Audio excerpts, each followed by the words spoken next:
Welcome बच्चों। हम देख रहे हैं हमारे पास प्रैक्टिस सेट 5.2 है जिसमें हमारे पास क्वेश्चन नंबर 8 और 9 जो हम अभी देख रहे हैं यहाँ पर। बच्चों इसके पहले हमने जो देखा इसमें वो सबसे ज़रूरी चीज़ें ये है कि हमारे पास कौन सा डेटा है इस तरह के क्वेश्चन को सॉल्व करने के लिए।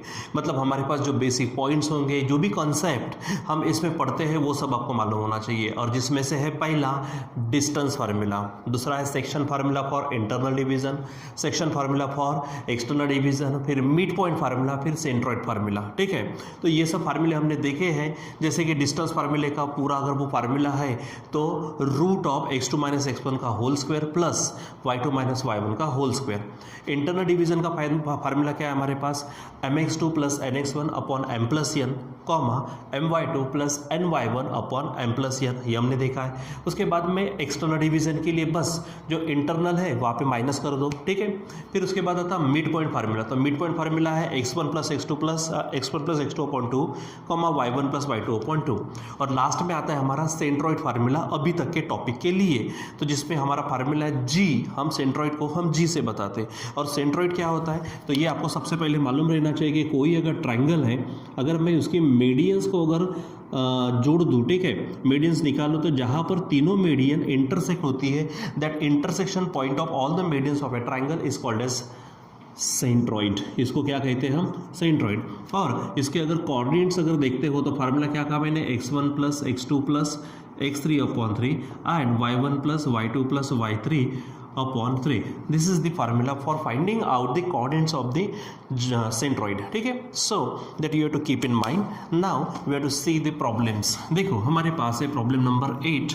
ठीक, तो चलो बराबर सिस्टमेटिक पद्धति से हम उसको पढ़ना शुरू करते हैं। ठीक है, तो यहाँ पर हमारे पास है ये आंसर्स, जिसमें हम यहाँ पर लेते पहला क्वेश्चन जो है हमारा क्वेश्चन नंबर 8।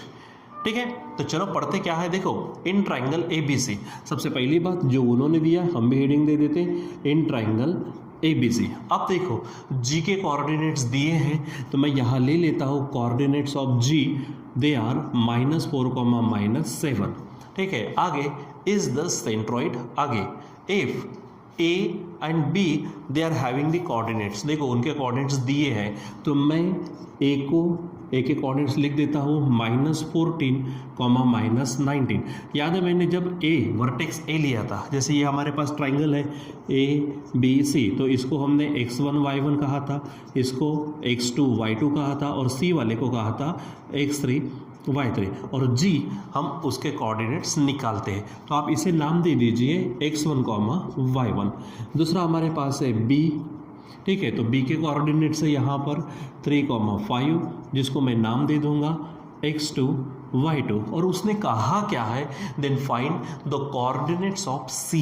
और मुझे C के कोऑर्डिनेट्स नहीं मालूम, जब लेने हो तो मैं क्या ले लूँ यहाँ पर x3, y3। सो यहाँ पर अपने मन से ले रहे हैं आप, इसलिए लेट शब्द डाल दीजिए। आप बोलेंगे यहाँ पर let the coordinates of C x3, y3 हो जाएगा।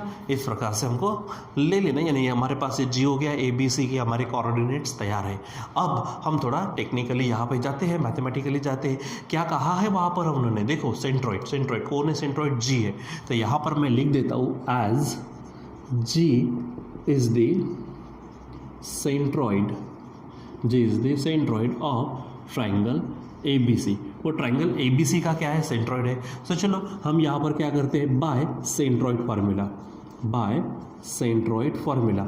सो आपको मालूम है सेंट्रोइड फार्मूला क्या है, सेंट्रोइड फार्मूला यूज किसके लिए करते हैं, so we use centroid formula for finding out the coordinates of G mean centroid.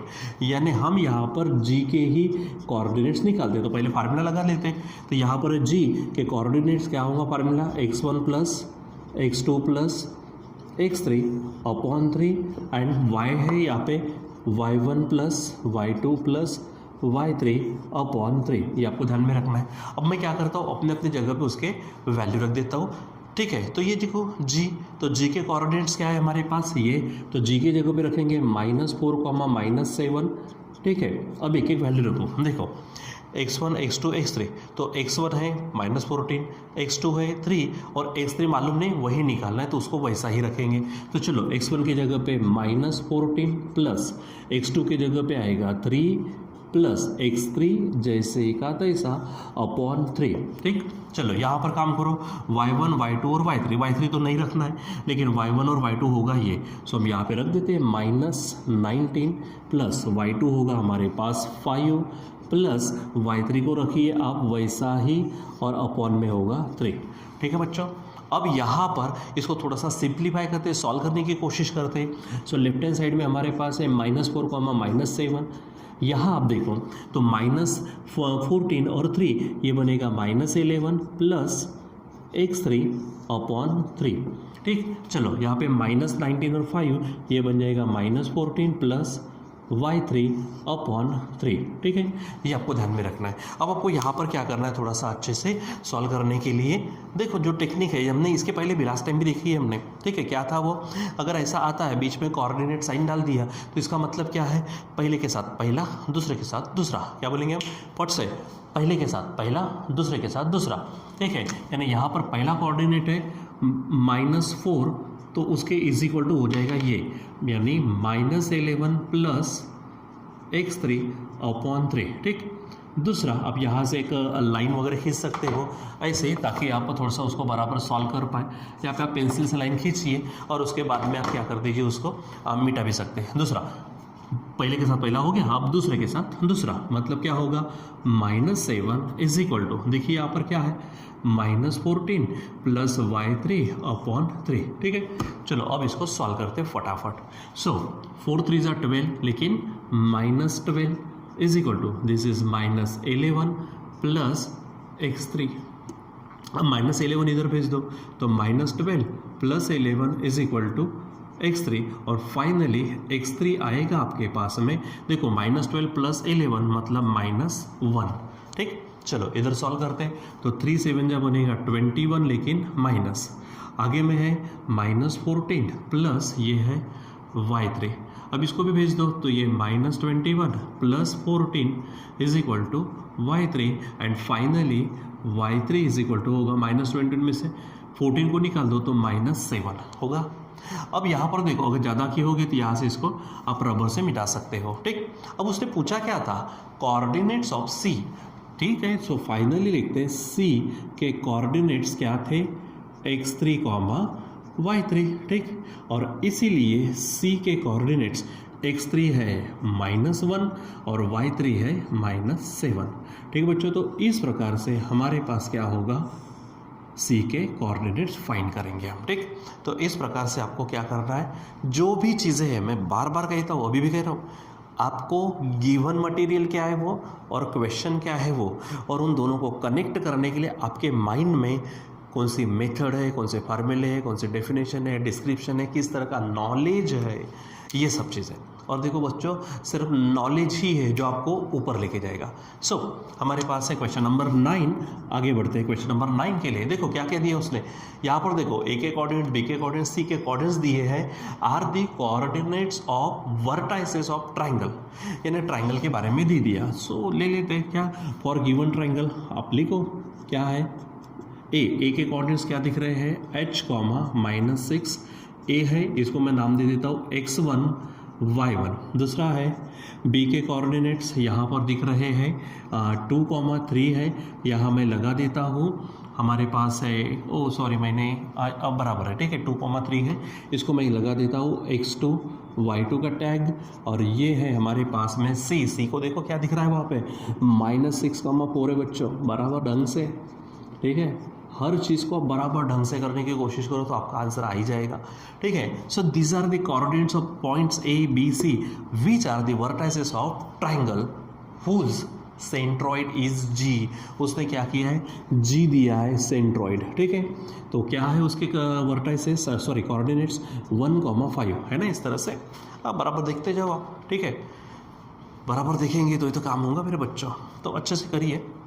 अब देखो क्या कहा, क्या है उसने, फाइंड H एंड K। आपको क्या निकालना है, वहाँ पर H और K दिख रहा है। ठीक है, दो H और K निकालना है आपको, कुछ टेंशन वाली बात नहीं है।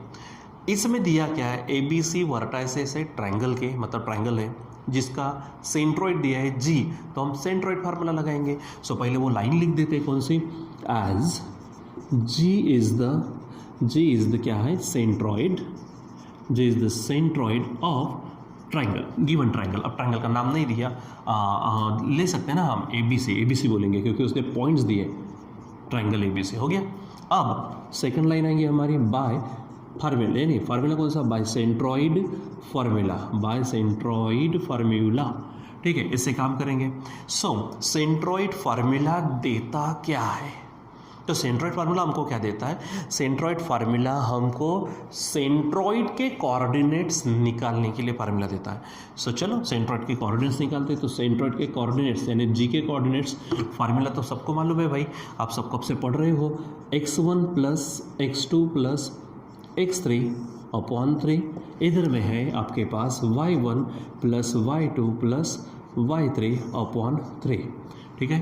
तो चलो मेरे साथ बताओ, जी के कोऑर्डिनेट्स क्या है यहाँ पर, यस 1,5 है, ठीक। आगे बढ़ो, x1 देखो, x1 x2 x3 यहाँ पे h2 माइनस 6, तो h plus 2 plus minus 6 upon 3, यहाँ पर y1 y2 y3, y1 y2 y3 यानी माइनस 6 3k, तो यहाँ पर है minus 6 plus 3 plus k upon 3 हो जाएगा। थोड़ा सिंप्लीफाई करो पहले, 1,5 आगे है हमारे पास, तो पहले यच है, देखो ये प्लस माइनस माइनस होगा तो 2 माइनस 6 होगा -4 अपॉन 3, इधर में चलते हैं तो माइनस 6 और 3 बन जाएगा -3 प्लस के आएगा और यहाँ पर आएगा 3, ठीक। फिर जैसे यहाँ पर कहा था ना, यहाँ पर भी वही कहेंगे हम, क्योंकि मुझे तो सेम नज़र आ रहा, आपको भी सेम नज़र आना चाहिए। तो चलो देखो मैंने क्या कहा था, पहले को पहला दूसरे को दूसरा, क्या कहा था मैंने, पहले को पहला दूसरे को दूसरा, अगर तीसरा होता तो तीसरे को तीसरा, ये भी कहते, लेकिन तीसरा अभी फिलहाल आपके सिलेबस में नहीं, वो आपको आएगा आफ्टर 10th आफ्टर SSC।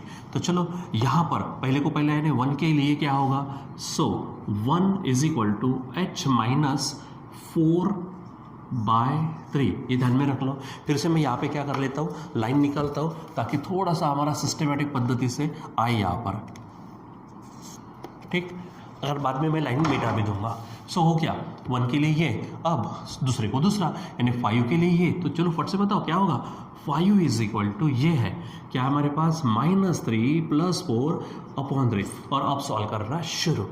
तो देखो 3 1 जा 3, ये है से h माइनस 4, अब 4 को इधर भेजो तो 3 plus 4 is equal to h, और इसलिए h इज इक्वल टू आएगा 7। This is the value of h। Now see this, ये 3 5 ये बन जाएगा 15 is equal to -3 plus k, and 3 इधर जब आएगा तो क्या होगा, 15 plus 3 is equal to k। So finally k is equal to आएगा 18। तो देखो बच्चों यहाँ पर हमने क्या किया, ज़्यादा बड़ा तीर तो नहीं मारा, लेकिन जो पूछा था वो तो हमने कर ही लिया है। क्या है, h और k की वैल्यूज़ निकालनी थी। So I found the values of h and k, ठीक है। तो इस तरह से बच्चों आप यहाँ पर क्या कर सकते हो, बड़ी अच्छी तरीके से बढ़िया सा जो भी क्वेश्चन दिया जाता उसका आप आंसर निकाल सकते हो। मतलब आपको कोई भी प्रॉब्लम अगर आ जाती है तो उस प्रॉब्लम को आप सॉल्व कर सकते हो, ठीक है बच्चों। सो जो भी चीज़ें होती है ना, वो फटाफट कब होती है, जब हमारे दिमाग में होती है, क्योंकि जब हमारे दिमाग में होगी, ठीक है, तो ज़ुबान पर आएगी, हमारे राइटिंग में आएंगे, फटाफट हो जाएगी। जैसे अगर मान लीजिए किसी टीचर ने, कोई भी आपके सामने जो भी बंदा बंदी है, टीचरी है, कोई भी है, अगर उन्होंने पूछा कि ये बताओ वो बताओ, आप फटाफट कब बता पाते हो, जब आपके माइंड में हो। तो पहले माइंड में लाओ, जैसे माइंड में अगर लाएंगे तो फटाफट हो जाता। जैसे मैं हमेशा की तरह, मालूम है ना, हमारे रेगुलर क्लास में एक स्टेटमेंट बोलता था और मैं कहता था आपको कि आप फास्ट बोलो इसको। क्या कहता था यहाँ पे बताओ भला, चर चर चराठी काय बोले मराठी, गन गन गन गन गनात बोते वसंत महाराज मनत होते। ऐसा भी प्रैक्टिस करो ना, फिर से एक बार थोड़ा सा उसमें एक और ऐड कर देता हूँ मैं। चर चर चराठी काय बोले मराठी, इकडून तिकडून आले वारे डोक्यावरतून केले सारे, गन गन गन गन गनात बोते वसंत महाराज मनत होते। कोई भी हो, आप अपना नाम लगा सकते हो। सो बात ये है कि अगर आपके दिमाग में है तो आप फास्ट कर सकते हो, फास्ट बता सकते हो, फास्ट राइटिंग कर सकते हो, जो भी चीज़ें फास्ट कर सकते हो। तो इसके पहले मैं कुछ और को एक ही लाइन कहूँगा, नॉलेज नॉलेज नॉलेज के बदौलत ही आप ऊपर जाते हो। सो बच्चों प्लीज़ हर चीज़ का नॉलेज लेने की कोशिश करें, ठीक बच्चों। तो आज यहाँ पर बस इतना ही, बाकी हम देखेंगे इसके बाद में। Till then bye.